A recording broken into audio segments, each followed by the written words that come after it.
And for those people to convince themselves that this is not racial discrimination, they play mind tricks and word games. They use phrases and talking points like punching up. You can't be racist to white people. You can't oppress the oppressor, meaning I'm acting oppressively, but I've designated you as the oppressor, so everything goes. Or Ibram X. Kendi's infamous words, the only way to remedy past discrimination is current discrimination.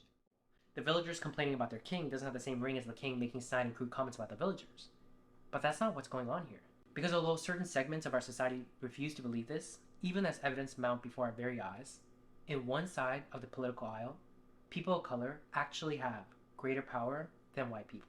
That is the truth that is not being acknowledged by the people that need to hear it, because this gets in the way of them wielding that power in the way they want, malignantly. I've heard from somewhere that politics is downstream of culture, and I think that is certainly correct.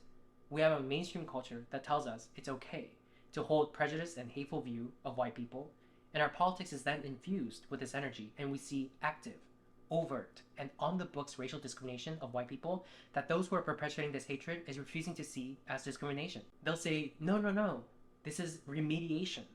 These are the same people who are making tenuous arguments that some of our race-neutral laws discriminate against people of color. And this is certainly evidence that in one side of the political aisle, people of color have more power than white people. Because if we didn't have the power, we wouldn't be able to put into place practices and policies that does this. That's what power is. Things like Minneapolis local government agreeing to a contract with the teachers union that says white teachers must be fired first. New York City's government enacting a policy of having white seniors go to the back of the line on life-saving COVID treatment. A college professor that says white people should be killed and facing no repercussions. Cornell University banning white people from rock climbing lessons. One of many instances of liberal colleges doing the utmost to exclude and ostracize white students. BIPOC-only events equal no whites, but they don't have the guts to say that, even though that is what that is. That's what makes us different than the mere grumblings of the common villager. The villagers have surrounded the palace, demanding Marie Antoinette's head. The power dynamics have shifted.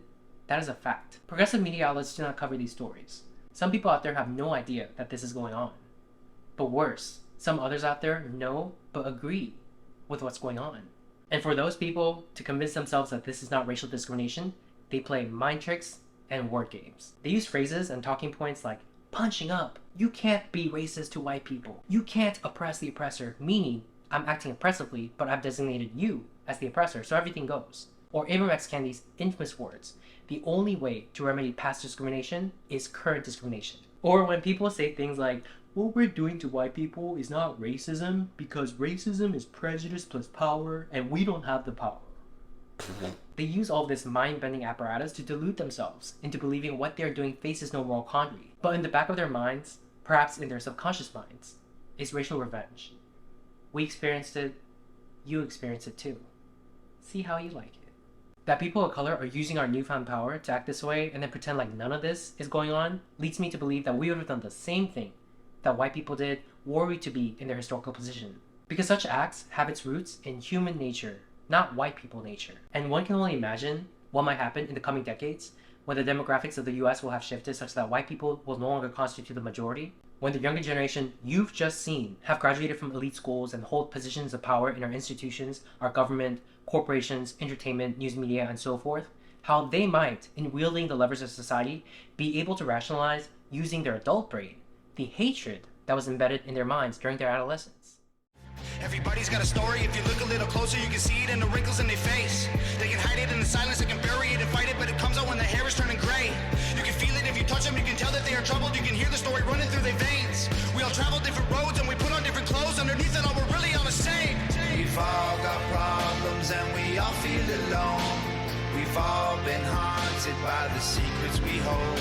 We could fill our coffins with the rocks they have thrown, or we could build our castles with the sticks and the stones.